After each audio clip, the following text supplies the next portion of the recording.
نحمده ونصلي ونسلم على رسوله الكريم اما بعد۔ نماز جنازہ میت کے حق میں دعائے مغفرت کرنے کو نماز جنازہ کہتے ہیں۔ نماز جنازہ فرض کفایہ ہے۔ نماز جنازہ پڑھنے کا طریقہ بہت ہی آسان ہے۔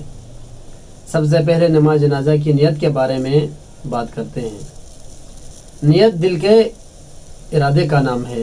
اس کے لیے زبان سے الفاظ کی ادائیگی ضروری نہیں، بلکہ زبان سے نیت کے الفاظ کی ادائیگی نہ تو حضور صلی اللہ علیہ وسلم سے ثابت ہے اور نہ ہی صحابہ کرام و ائمہ مجتہدین سے۔ اس لیے بعض فقہاء کرام نے زبان سے نیت کے الفاظ کو بدعت قرار دیا ہے۔ لہٰذا نماز جنازہ شروع کرنے سے پہلے بطور نیت کہنے کے لیے مخصوص الفاظ نہیں ہے، بس دل میں یہ نیت ہو اللہ تعالیٰ کی رضا کے لیے فلاں میت کی نماز جنازہ ادا کر رہا ہوں اور امام کی اقتداء میں ہوں۔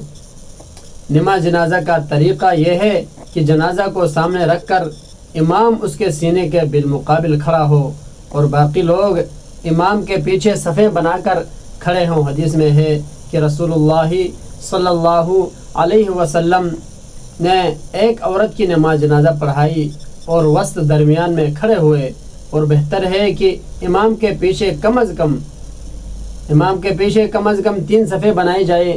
ایک حدیث میں ہے کہ نبی کریم صلی اللہ علیہ وسلم نے ارشاد فرمایا، یعنی کسی بھی مسلمان پر 3 صفیں مسلمانوں کی نماز جنازہ نہیں پڑتی مگر اللہ اس کے لیے جنت واجب کر دیتا ہے۔ ایک دوسری حدیث میں یہ الفاظ ہیں، اللہ تعالیٰ اس کی مغفرت فرما دیتے ہیں۔ صفوں کو درست کرنے کے بعد امام 4 تکبیریں کہیں اور مقتدی بھی 4 تکبیریں کہیں۔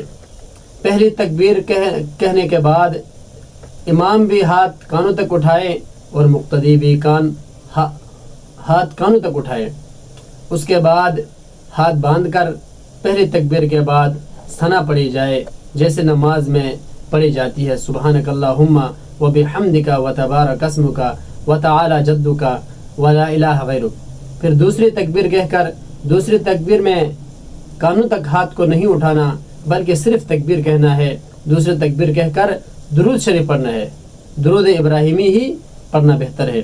پھر تیسری تکبیر کہہ کر اگر میت جو ہے وہ مرد یا عورت ہے، بالغ ہے، تو ان کے لیے یہ دعا پڑھی جاتی ہے، اللہم اغفر لی حینا و میتنا و شاہدنا و غائبنا و صغیرنا و کبیرنا و ذکرنا و انسانا، اللہم من احییتہ منا فاحیہ علی الاسلام ومن توفیتہ منا فتوفہ علی الایمان۔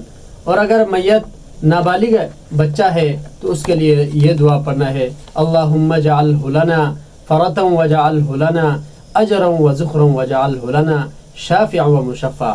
اور اگر میت نابالغ بچی ہے تو اس کے لیے یہ دعا پڑھنا ہے، اللہم اجعلھا لنا فرطا واجعلھا لنا اجرا وذخرا واجعلھا لنا شافعا ومشفعا۔ اس کے بعد چوتھی تکبیر کہہ کر سلام پھیرنا ہے۔ وآخر دعوانا الحمد للہ رب العالمین۔